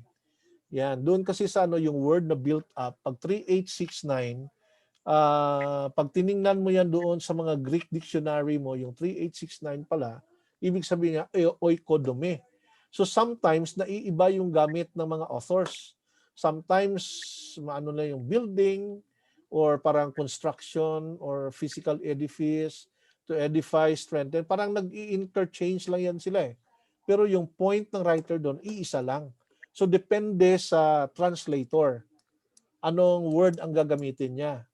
Yan. Pero ang pinaka-center talaga dito is strengthening or develop another person life through acts and words of love and encouragement. So kung makikita natin dito, it's about unity in the body of Christ, to strengthen the unity in the body of Christ. Yan. Then dito naman sa sa vines, itong vines naman, meron siyang tinatawag na etymology. So sometimes yung word na ginagamit niya, pwede niyang sabihin doon yung verb, yung noun nito. Yan, so yung saan siya nanggaling, no, yung etymology ng word, paano na develop yung word, no, from its roots. Kaya maganda din magkaroon kayo ng vines. Ito yung yung Hebrew and Greek vines word studies. So mahalaga pag-aralan kasi yung word kapag na-change yung word, ma-change na rin yung meaning. Kaya napakahalaga na balikan niyo talaga yung original. Okay? So like for example dito, act of building a home, no, yung oikodomi pala, ito yung ginagamit na figurative, spiritual promotion of spiritual growth. Yan. So hindi lang pala ito yung quantity. It has to do with promoting yung spiritual growth ng church. Yan. So mas maintindihan mo siya kapag i-compare mo. Yan. So there are many ways. Pwede kang gamitan mo sa comparison mo. Kung wala kang concordance, pwede namang other references. Or you can use the cross-reference. Or pwede mong gamitin yung treasury of scriptures. Or pwede mo din gamitin itong concordance at saka yung vines kung meron ka. Meron ba sa inyo may vines? Sino sa inyo may vines? Meron kayo? Wala po. Wala pa. Okay, so mahirapan kayo mag-compare Kasi ang task kasi natin dito, binabalikan natin yung original author and the original audience. So originally, yung Bible natin, hindi naman English yan. No, na-translate na yan. Kaya minsan yung mga translator, lahat ng mga translator halos nag-i-interpret yan. And kaya magtaka kayo, yung ibang Bible parang iba din yung ibig sabihin nila kasi nga every translation is an interpretation. Kaya tayo naman, kung hindi natin alam, ito yung sinabi ng Bible ito naman yung sinabi dito sa kabila. Itong ginamit sa translation. Kaya mayroon namang iba, sabi na King James lang talaga yung pinakatama. Yung iba naman, yung NASB. Ano ba talaga? Kasi yung mga translation yun Now, kahit gaano kaganda ang translation mo, hindi pa rin inspired yan. Ang inspired ay yung original writings. Kasi yung original author ang sumulat nun. Pero yung atin ngayon sa translation, wala pong inspiration. No? Tapos na yung inspiration kasi galing sa Diyos yun Sinabi ng original writer. Yung mga translator, hindi naman sila originally nakatanggap ng mensahe galing sa Diyos. No? Tinranslate na lang nila. Okay? So, next is consultation. Ito na yung panglima sa interpretation. So, mahalaga din, after ka kailangan din mag-consult tayo ng commentaries. No? Kasi yung commentaries, nakakatulong din yon. Pero hindi lahat ng commentaries are helpful. No, ito yung essential items na hanapin natin. Sinong mayroong commentary sa inyo? Meron ba kayong commentary? Ano po yung commentary nyo? Rick. Kasi po sa nagano po sa apps, halimbawa si Matthew Henry. Okay. Halimbawa po si yung iba? Hill Expository. Okay. Doon po sa apps, pagka po. May mga apps na mga commentaries, di ba? Yes. Ito, hindi naman lahat ng commentary hindi lahat ng commentaries nakakatulong. Minsan nakaka-confuse pa yan. Kasi sometimes yung commentators, nag-i-exegete din sila. Nag-i-exegesis din sila, yung personal idea nila.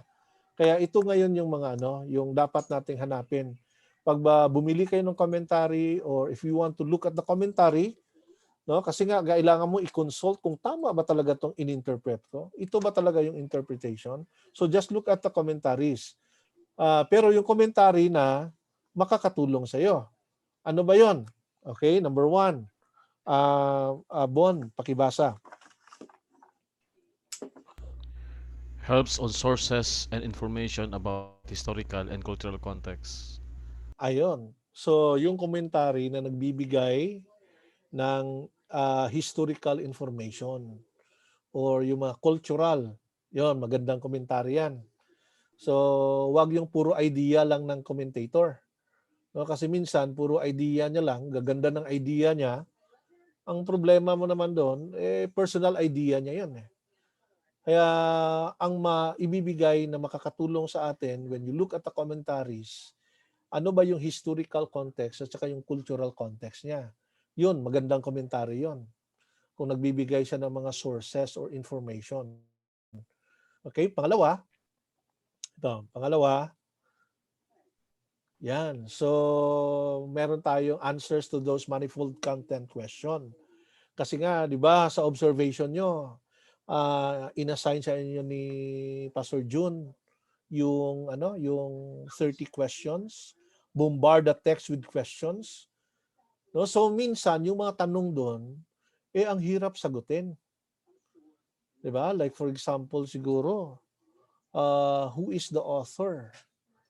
No, so siguro madali lang natin sabihin who is the author. No, pero pag tiningnan natin, how did the author know God? Yan. So about the mga detailed information ng author, sometimes maubusan na tayo. Kailangan mo na ngayon ng commentaries na makakatulong sa atin. So may mga questions tayo doon na mahihirap sagutin. So yung commentaries, nakakatulong yon kung ano siya sa mga questions, sa mga observation questions. Then pangatlo, yan, pakibasa Jeff. Sige, si Jeff. Thorough pakibasa. discussions of difficult texts as to the possibilities of meaning, along with supporting arguments. So whether we like it or not, yung Bible natin may mga mahihirap talaga na mga text. No? So paano mo malalaman pag mahirap yung text?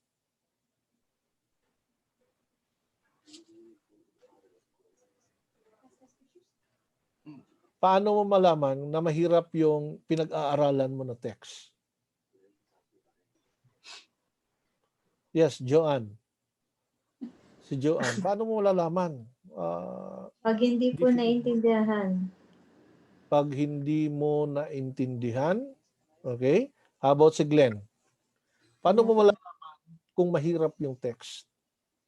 Pag ano po, pag may mga ibang words po na hindi ka familiar, hindi mo alam yung meaning. Okay. Or sometimes, doon pa lang sa comparison mo, yung bawat translation, nagkaiba-iba sila ng pag-translate. Minsan po hindi mo na alam kung ano talaga yung Yan. Or sometimes may mga text. So normal ito na we can encounter difficult text. Kasi nga because of yung historical distance natin. No, yung time dan pagkasulat, wala tayo noon eh. Buti sana kung sa panahon lang natin sinulat yung Bible, madali lang. Kaso ancient text eh. Di ba? 3,000 years ago, paano mo intindihan yun sa kanilang time? No? Kaya mahirap din yung text kapag yung mga commentaries, iba-iba sila ng opinions. Yan, nagkaiba-iba ng opinions. So, pero piliin mo ngayon yung commentary na dinidiscuss na yung difficult text. Okay? Then, nagbibigay siya, hindi yung isang meaning lang, yung ibang possibilities. Pwedeng ganito yan, o pwedeng ganito yon, or mayroon siyang supporting arguments. Yan, maganda bali na commentary yon. So, any question? Pastor, minsan Yes. minsan po sa the scripture itself, yung sa passage itself, meron na kahit na hindi ka umano dun sa mga commentaries, meron na mga items. So, halimbawa, third sa sinasabi, ano yung third watch na yun? Medyo hindi siya magiging klaro kung titignan na natin kung ano yung third watch na sinasabi. So, kailangan mag-research. Kaya nga sa research natin, minsan yung mga commentaries, nagbibigay sila ng mga meaning. No? Kaya mamaya malalaman natin anong klaseng commentary ba yung hanapin natin. Lahat ba ng commentaries makakatulong sa atin? Now, meron tayong criteria. Paano mo malaman na good commentary siya? Okay, number 1. Sige. Okay, pakibasa daw, Rick. Number 1 is the commentary, exegetical, homiletical, or a combination of both. Okay. Pag sinabi nating exegetical commentary, ibig sabihin, interpretation yon. Nagbibigay siya ng detail about sa past. Pag sinabi nating homiletical commentary, application na siya kaagad. So maraming commentary like the Matthew Henry's, direkta na kaagad, homiletical na kaagad yung kanyang commentary. No? Kasi siguro tapos na siya nag-exegetical, pero merong commentary, nagbibigay muna sila ng exegesis. Okay, so yun ang magandang commentary. Or pwede rin yung combination of both. No, yung kagaya nung kay Worsby, that is a combination. Pero ang pinakamaganda talaga, ideal talaga na commentary, yung exegetical lang. Kasi nga, hindi siya bias. Nagbibigay siya, ano ba yung kultura noon, ano ba yung history noon. Kaya we prefer tayo, as nag-aaral tayo ng salita ng Diyos, pag pumili ka ng commentary, mas maganda exegetical. Kasi nakakatulong yon na maintindihan mo yung text. Okay, second criteria. Okay, yan, ito din. Maganda din to. Pakibasa nga, Joanne. Is it based on the Greek or Hebrew text or on an English translation?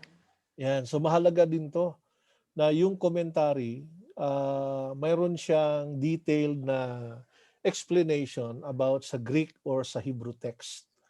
No, merong mga commentaries na nagbibigay sila ng no, especially yung Expositor's Bible Commentary, no, saan nanggaling 'yon, bakit ganun ang interpretation niya. So mamaya we will show you kung ano yung mga commentary na 'yon na ire-recommend namin. Okay, number 3. Nandiyan na ba si Grace? Nandiyan na si Grace? Wala po. Wala pa? Sige. Si Dalia, pakibasa yung number 3. Number 3, when a text has more than one possible meaning, does the author discuss all the possible meanings, evaluate them, and give reasons for his or her own choice? Yan. So ito yung magandang commentary. No? So dinidiscuss niya yung mga other possible meaning. No? So at hindi siya bias. Kaya when you look at a commentary, mas maganda hindi yung single authorship.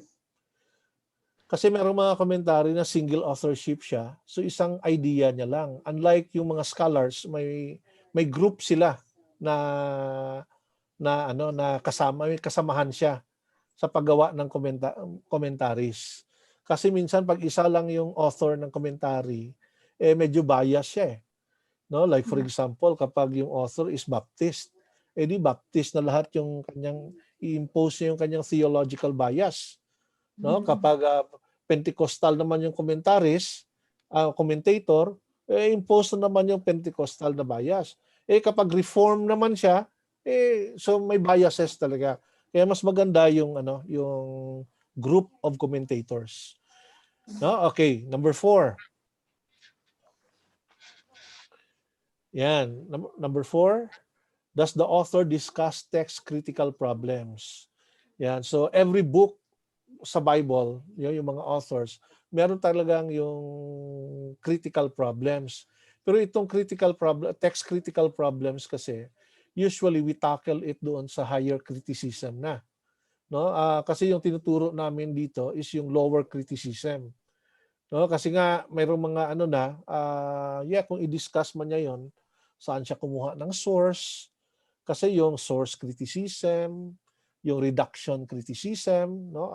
Ano ba yung part ng text na parang yung nagkaroon ng reduction? Pag reduction, parang nagkaroon ng editing. Yan. So saan ba yung source niya? So sometimes mahirap i-prove 'yon, no? Nasa higher criticism na. No, siguro kung magdo-doctorate kayo, you will learn that. Pero kung as preachers, ay hindi mo na kailangan na malaman yung sa higher criticism. No? So then number 5.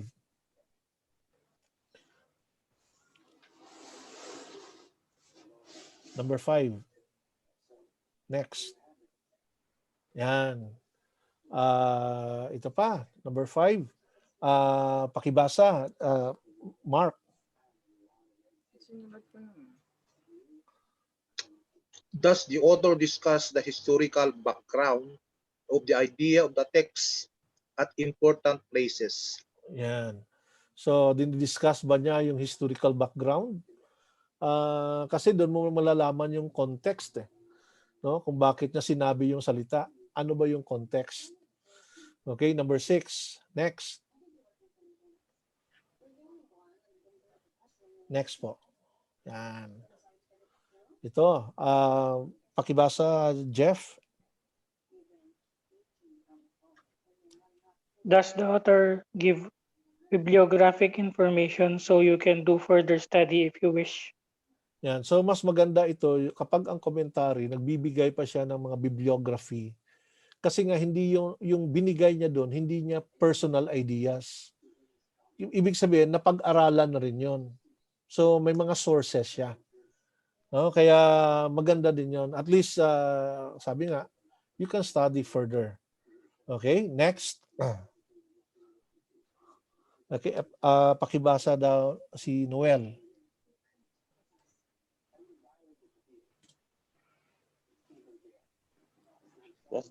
Does the introduction section and the commentary give you enough information about the historical context to enable you to understand the occasion of the book?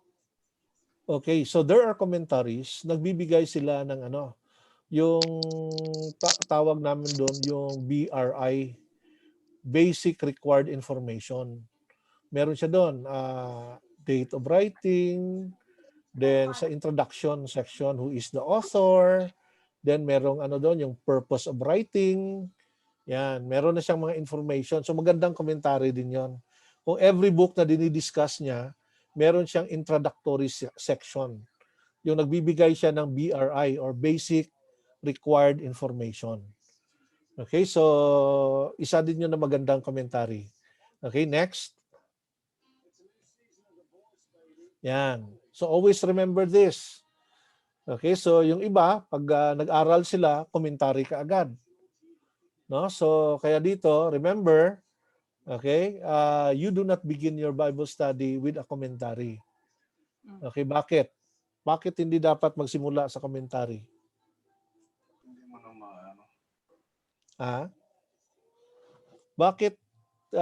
Kasi karamihan, pagkabasa ng Bible, wala nang observation, wala nang interpretation, direkta na kagad doon sa commentary.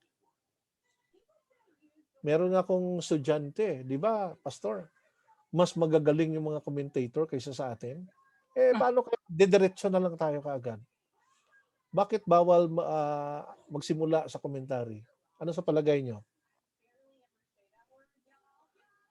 Why we do not begin with the commentary pag nag-aral tayo? Ako po. Kasi magdi-depend na lang po tayo doon sa ano nila sa kung paano nila inaral yung salita. So masama ba 'yon? In a way po kasi hindi na po natin hindi na po tayo yung nag-study. Nag-depend na lang po tayo sa kung ano yung finid nung komentarista sa atin. Pero 'di ba yung mga commentator, mga scholars 'yon? Yes po. 'Di ba? Nag-aral na rin 'yun sila eh. Opo. Pero ang ano po doon is their own interpretation with regards to doon po sa inaral nilang salita. So if we're going to study, kung gusto po natin talagang mas maintindihan sa ano at first, kasi ang tanong niyo po is kailangan bang mag-begin? You don't need Bakit hindi natin kailangan magsimula sa commentary sa pag-aaral? Kasi po kailangan muna po nating maihayag yung ano natin, yung observation natin, yung sarili nating observation. Bakit kailangan maihayag muna yung atin? Di ba itong mga commentator, magagaling to? Mga scholars to? Bakit doon na lang, di ba mas mabuti doon na lang tayo magsimula kaagad? Hindi na po tayo mag-i-study, magdidepende na lang po tayo doon. Kaya i-study muna po natin para alam natin kung ano yung sinasabi natin. Okay. Yeah. So you have a point. How about Jeff? Si Jeff. Yes po. Bali, yung ano po kasi, yung gawa po yung sa commentaries po kasi is ano na po siya. Kumbaga, tapos na po siya na product at saka hindi po siya maganda na pagsimulan po ng study natin kasi hindi naman po siya, hindi naman po yun mismo yung salita po ng Diyos. Okay. And not only that, di ba yung mga commentators, iba-iba, minsan hindi talaga nila maiwasan na mahahaluan ng kanilang personal opinion, yung kanilang pag-aaral. Di ba? Opo. Ngayon, kung nagkonsulta ka ng 4 na komentary at hindi nagkatugma yon, anong mangyayari? Halo-halo. Malilito ka. And not only that, every commentator, meron yan sila mga biases. Kaya minsan, kapag yung isang komentary lang na basa mo, nandun ka na kaagad nag-lean. May bias ka na kaagad. Kasi when you study the Bible, dapat wala kang bias. Kasi yung author lang talaga yung ano mo, yung intention mo doon. So the intent of you need to think as the author thought. You need to decide as the author decided. You need to feel as the author felt during that time. So mahirap kung doon ka na sa commentator kaagad, sa commentary kaagad, hindi mo na hindi mo na, kumbaga meron ka na kaagad na bias. Kasi yung interpreter dapat, yung nag-aaral, dapat you will depend on the writer. Because when you depend on the writer, you also depend on the Holy Spirit. Kasi yung Holy Spirit ang nagbigay sa kanya ng inspiration eh. 'Di ba? O kaya yun ang aalamin natin. So, yung mga commentator, yes, magagaling naman yun sila. May mga personal ideas sila. Pero it doesn't mean, pero hindi yun inspired. Kasi yung inspired, nandun sa writer. Kaya tayo, kung ikaw mag-aaral, dapat doon ka sa, yung inspired na, So, itong method natin, we are going back to the inspired author. Yan. So, ito yung sinabi dito. Okay, Kuis, Rick, parang, pakibasa. Sino? Kuis, parang sinasabi no na lahat sila magaling, pero hindi pa rin sila yung author. Hindi pa rin. So kahit gaano kagaling na commentator, hindi pa rin siya inspired.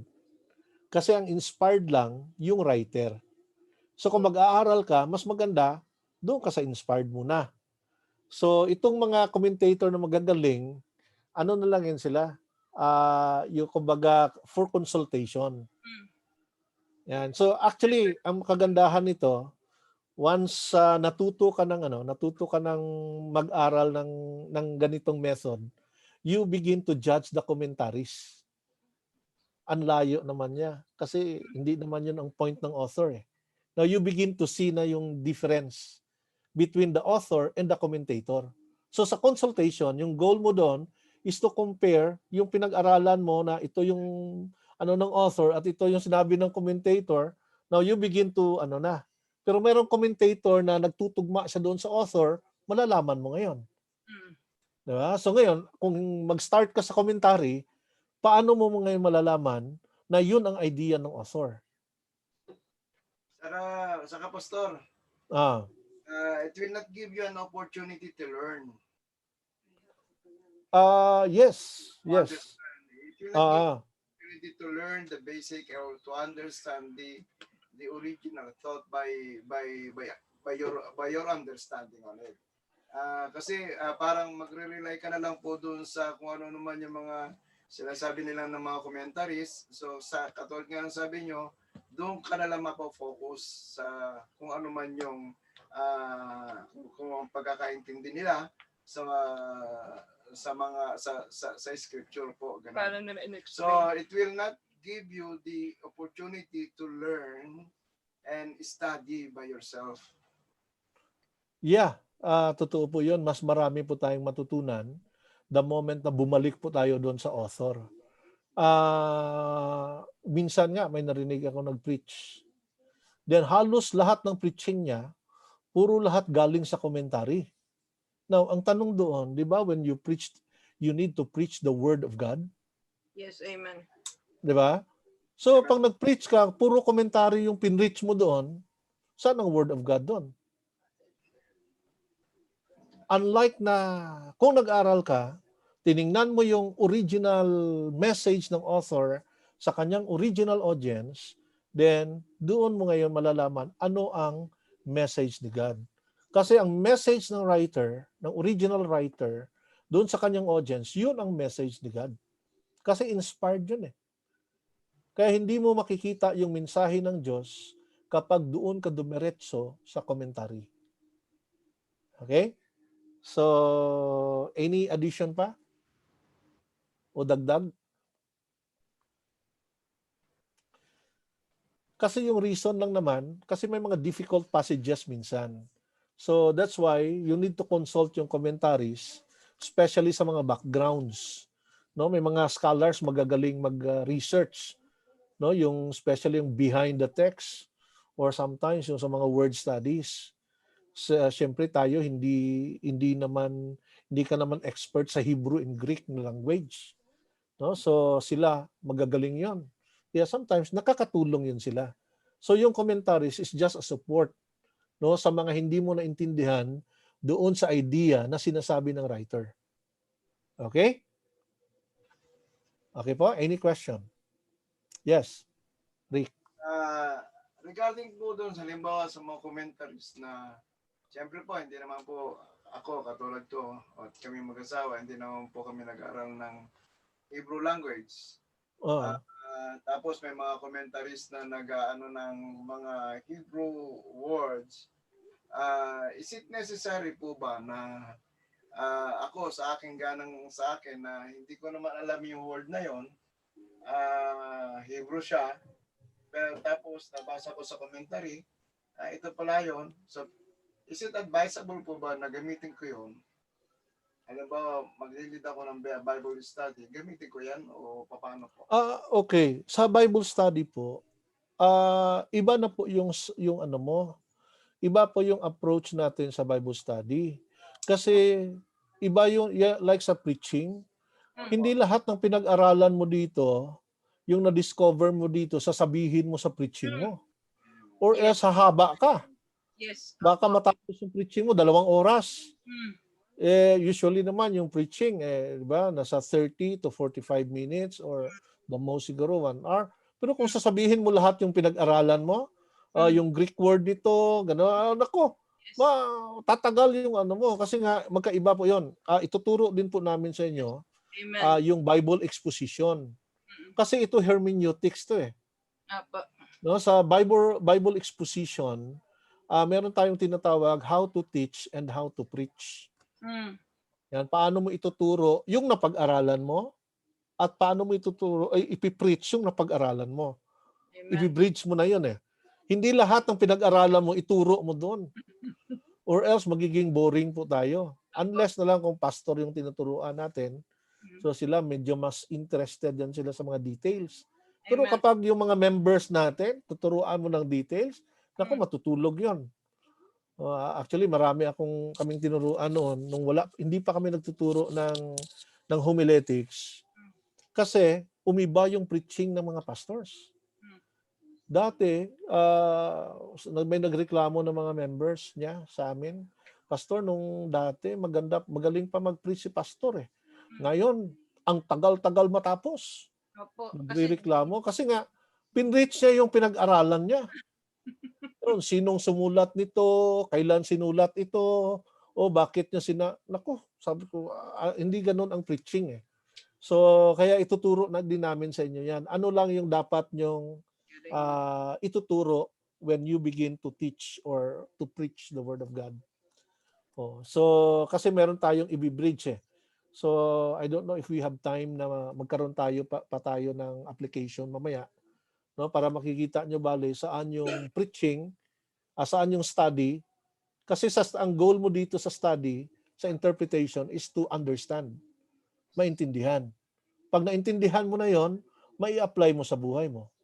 At pag na-apply mo na sa buhay mo, pwede mo nang ituro sa iba. Yan.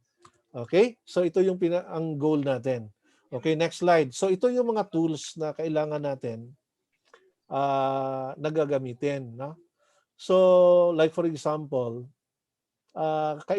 kailangan natin ng Bible Dictionary. So ano ba ito? We suggest itong New Bible Dictionary.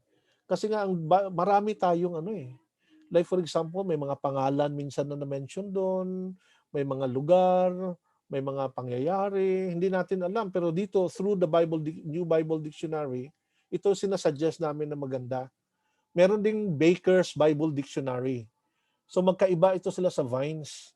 Kasi itong Bible Dictionary, nagbibigay ito ng information sa atin. May mga bagay tayong, pag nagbasa tayo minsan, hindi natin alam, ano ba to? Ano ba itong pangalan? Bakit ito yung pangalan niya? So, i-consult mo ngayon yan sa Bible Dictionary. Yan. Then another one, yung concordance. So we suggest yung Strong's is King James. No, ito naman yung NIV, no, mayroon ding NIV concordance. Yung NASB naman, ito yung strongest. No, so isa din to na magandang magamit natin as tools natin. Then yung lexicon, ito yung Vine's Dictionary or Encyclopedia. Yan. So siguro for us, para maintindihan talaga natin ang Biblia, no, kailangan nating mag-download ng mga ganito mga tools kasi kailangan mo yun sa pag-aaral. No, you will see that sa ating workshop. No, pag nag-workshop ka at sumagot ka na doon sa workshop mo, makikita mo ngayon yung kakulangan natin. No, kaya ako I really invest sa mga books. No, bumibili talaga ako ng mga libro kasi kahit gaano kamahal 'yan, kasi kailangan mo ma-deliver ang salita ng Diyos ng tama. 'Di ba? O hindi naman 'yan kasi ayaw ko maging false teacher. No, gusto ko bali yung truth yung aking maituro. No, ito naman yung manners and customs. No, ito ba Life in Bible Times, Bible background commentaries. Ito naman siya sa mga kultura. No, kapag culture ang pinag-usapan, kailangan mo tong number 4. Pag wala ka nito, mahirapan ka talaga maintindihan ang Biblia. Then pag geographical naman, yan, Bible Atlas or maps. And then number 6, itong commentaries about ito yung mga masuggest namin, magagandang commentary. No, may mga apps din ito, Bible Knowledge Commentary, New Bible Commentary or Expositors Bible Commentary. Yan. So others, yan, number 7. Yan, pwede na natin magamit yan. Okay, any question? Katanungan po. So ito yung mga natin, mga kailangan natin when we study the Bible, mga Bible references. Kaya kung wala ka pa nito, kung ikaw ay nagtuturo ng salita ng Diyos, pag nag-aaral ka, magagamit mo talaga to. No? Like for example, Bible Dictionary, historical background, nagbibigay din to ng historical background. Okay, any question? Katanungan about sa interpretation?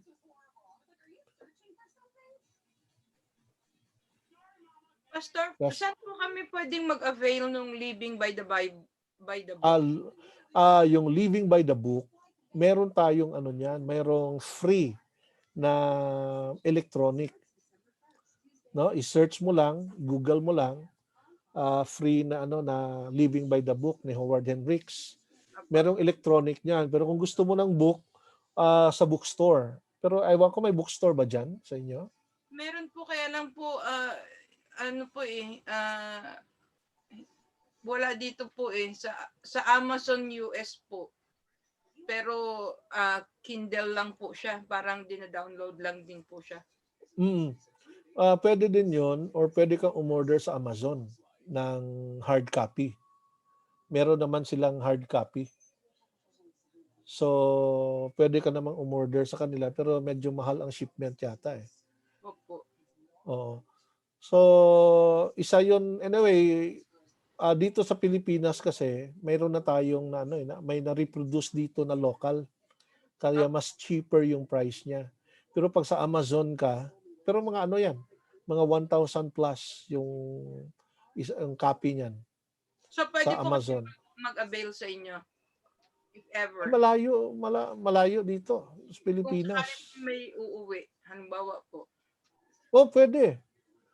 Kasi may sa mga bookstore dito, mura na lang siya.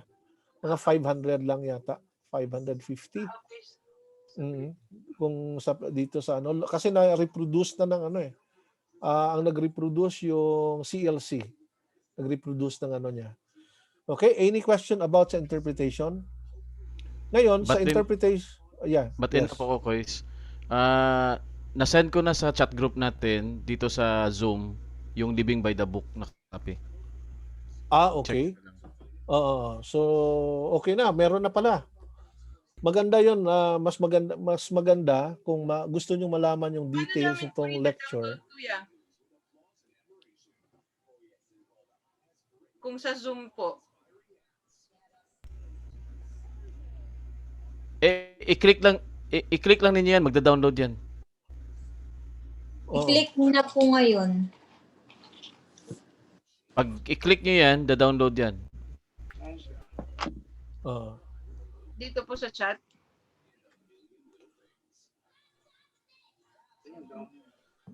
Tingnan daw mas baba yan. Bali po pag kinlik po siya sa chat, magse-save po siya. Kung computer yung gamit po, magse-save po siya sa laptop. Mm. Okay na po. Thank you. Okay. So, ganito yan. Like for example, nai-assign ni June yung yung assignment. Di ba? Sino nang nakagawa ng assignment? Konti lang. Yung 30 questions sa Acts 1:8. Akala ko gumawa. namin okay na po yung question namin eh. Pero ngayon nag-aral tayo parang hindi pala. Kasi yung dapat na tanong doon, question about historical, question about culture, question about geography, yun ang mga katanungan, no? About like theological context. Sino ba yung audience? Sino ba yung author? Yan, mga gano'n na mga questions dapat para at least maintindihan. Kasi ang goal mo lang naman sa interpretation, maintindihan yung text, what the author is saying. Kasi pag naintindihan mo na yon, gets mo na kaagad yung message ng Diyos. Kasi yung message nandun sa author eh. No? Kasi siya nga ang inauthorize ng Diyos eh. Yan, kaya hindi tayo dapat gumawa ng message, sariling message natin.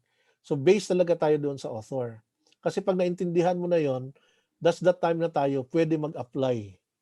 No? I-apply na natin. Kasi kapag hindi mo nakuha yung mensahe ng author, ibig sabihin magli-lead yan sa wrong interpretation. Wrong application. No? So kaya mamaya this time siguro magbe-break. Okay lang ba, Bon? Mag-break tayo ng 5 minutes? Sige po, kasi magkape din muna ako. Coffee break, water break, CR break. And then balik tayo. After 5 minutes, balik tayo. Then tuloy tayo sa application. Okay? Sige Kasi may time pa tayo. Gusto kong maximize to. Kasi next meeting, kayo na naman ang magle-lecture. Ay. Okay? Biglang Ile-lecture nyo yung pinag-aralan nyo, yung workshop nyo. Yan. So, kami naman ang makikinig. Okay? So, ibigay mo yung kung ano yung napag-aralan nyo. Okay? So, break tayo muna, 5 minutes. Sige lang po. Muna ako sa Paris. Okay, Joanne. Nak, paki-stop muna yung record para ibang part na yung Sige record. po. Salamat. Thank you.